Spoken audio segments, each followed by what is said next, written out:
Why is the game of golf so hard? I'm going to tell you a couple of the top reasons why I think this game is harder than most and how you can level your expectations to make you enjoy it a little bit more. Let's go.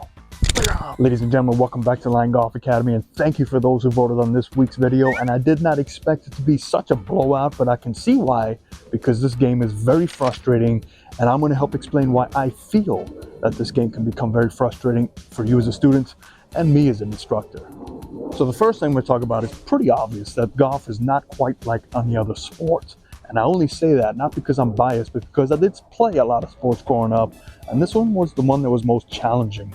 Now, being somewhat athletic, I was able to pick up on most sports fairly quick, and within about a year or so, I got to be about average to a little bit better than average at most of my sports that I played. But when it came down to golf, it probably took me about 5 to 10 years to become average to excel to average. And why is that? Because there are so many factors in this game. So let's take basketball, for instance. In basketball, you have one tool, which is the ball, you have a hoop, and you have a defined area. And within basketball, pretty much you have your offense and your defense. And you can work on certain things within those two parameters.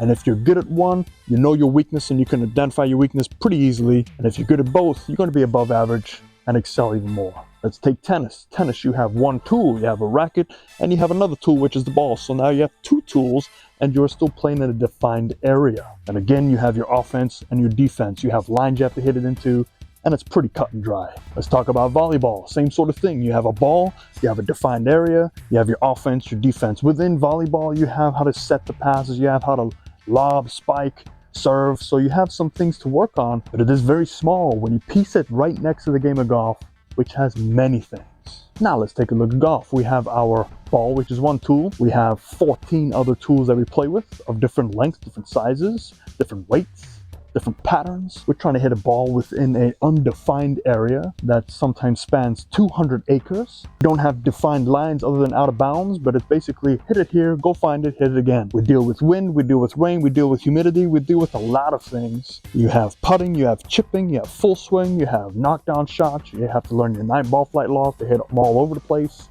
You can see this can go on and on and on, and I'm trying to keep this video within a reasonable time frame, but I could realistically make this video last 3 or 4 hours if I wish. Another area that differs in golf is the fact that it is not a reactionary game, meaning we don't try to hit an object based on a reaction. We have all the time in the world to think before our effort. This usually results in paralysis by analysis and takes away from our athletic motion. Keep in mind that we have to create 2 tons of force at impact within 1 second. Hard to do that when we are overthinking. And this is the main reason why most people get frustrated in the sport, because it exposes your weaknesses pretty quickly. You can't fake it in golf. If I'm somewhat athletic, I can fake it in most other sports, but if I'm somewhat athletic, I can never fake it in the game of golf. It'll expose your weaknesses pretty quickly. And this leads to a trend of not believing in yourself, finding this game too hard, and most of our people that start this game typically leave within a few years. Next, we're going to talk about the realistic expectations, and you probably don't have them. Most of us don't have them. We try to think that we can become the best that we can be, but in golf, it takes a very, very long time. The average sport, you can become average within a couple of years. Golf, it takes quite some time. And a matter of fact, did you know that the average handicap in 2022 was 17.9 index? 30 years ago, it was 1.9 strokes worse. So in all this technology we have come across, all this great new instruction, all the YouTube videos, we've only improved by 1.9 strokes every 4 rounds. Keep that in mind, that the handicap does not measure every round. It's 1 out of your best 4 rounds. So the average golfer still has a hard time breaking 100. The average golfer practices 1 to 2 times a week for 90 to 120 minutes and plays 2 to 3 times a month. The handicap is reflective of the average in the bell curve of golf. In fact, only 55% of golfers can break 100, and it takes on average 1 to 2 years to do so. Breaking 90 comes in at 1 out of every 4 golfers and takes 5 years. Breaking 80 is 1 out of every 5 golfers and takes 5 to 10 years.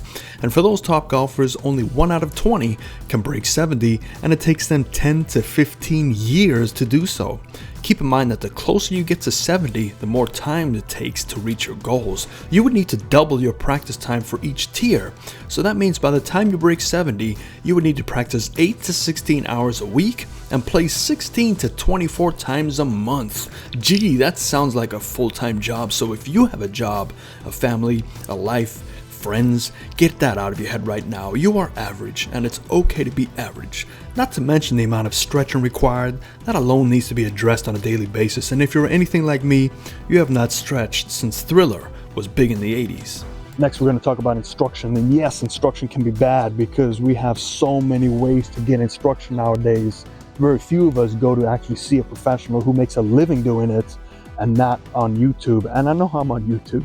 I'm trying to help educate you to stay off of YouTube and pick and choose your YouTube videos correctly. Now, I'm going to give you an example here. In the 60s, golf magazines usually featured top touring professionals to speak about their game, to speak about how they hit certain shots, to talk about their equipment. However, as the years went by, they started putting little tips here and there to try and outdo their opponents. And then the opponents started putting more tips and tips. Next thing you know, it became more of a tip manual.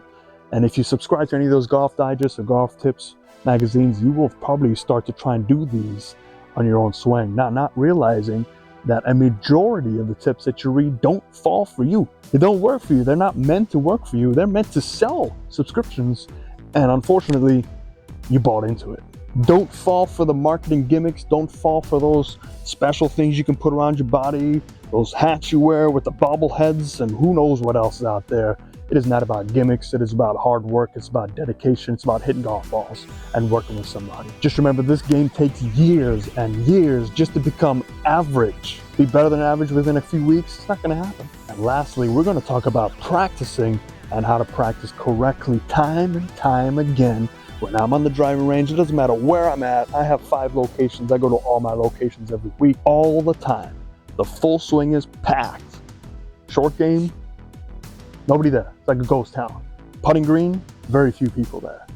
60% of the game comes from 75 yards and in. So why aren't you spending time in the short game? That's the quickest way to get better, quickest way to get your scores down and build your confidence from the tee. So when you miss the green, you have the confidence to get up and down. That's the way to score better.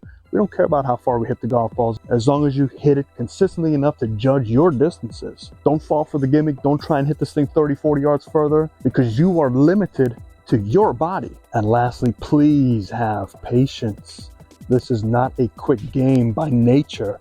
This game has been around for over 2,000 years, started in China, and it's just got back to China 2,000 years later. It did the full circle. It takes its time to go around the globe. It takes its time to play around a golf. You need to set a goal. In 5 years' time, where do I want my game to be? And then you have to just decide how you're going to get there in 5 years. You need a game plan, because if you don't have a game plan, things are going to be very tough for you. You won't know what to practice. If you don't keep statistics, you don't know what your weak points are. You might think you're a great putter, but if you get out there and you start putting, you don't even remember. Sometimes you believe you are better than you are, and sometimes you believe you're worse than you are, but you don't know because you don't keep stats. So get your stats out there when you play golf, so you can have a game plan, so you can practice your weak spots. Just like we talked about, golf doesn't have 2 or 3 areas to practice like some of these other sports. It has 20 to 30 areas to practice. So you have to know what to practice correctly, especially if you're only limited to 1 hour a week. Don't just go spend that hour and hit 100 golf balls, because most of the time you're going to just be ingraining bad habits and you're never going to get better. You're just going to continually get worse and find yourself in a position where it's very hard to get out. We are not all the same. Most of us just want to play golf for fun. And if that's the case, that's great. Find the fun things about golf. If it's all score derivative, you're not going to have fun. You're never going to be satisfied. Doesn't matter how good you become. The one issue with golf is you can always be a little bit better than your best. And the more you want it, the more you're going to search for it, the more frustration it becomes. So sometimes, hey, it's just a game. You play once a week, you practice for an hour a week, you got to live with those results. You can't expect results of somebody that practices 50 hours a week and plays 4 or 5 times a week. It's just not fair to you or them, because you're taking away all the hard work and dedication that they have put into it, and you expect to have the same results with 1 hour a week and a few rounds a week. It's not going to happen. So have fun. Remember, it's just a game. And if you found this somewhat helpful, go ahead and hit that like and subscribe, and I really appreciate it. And share this with somebody that you think has a hard time with this game, or just doesn't look like they're having fun, which sometimes is me. So fairways and greens, everybody.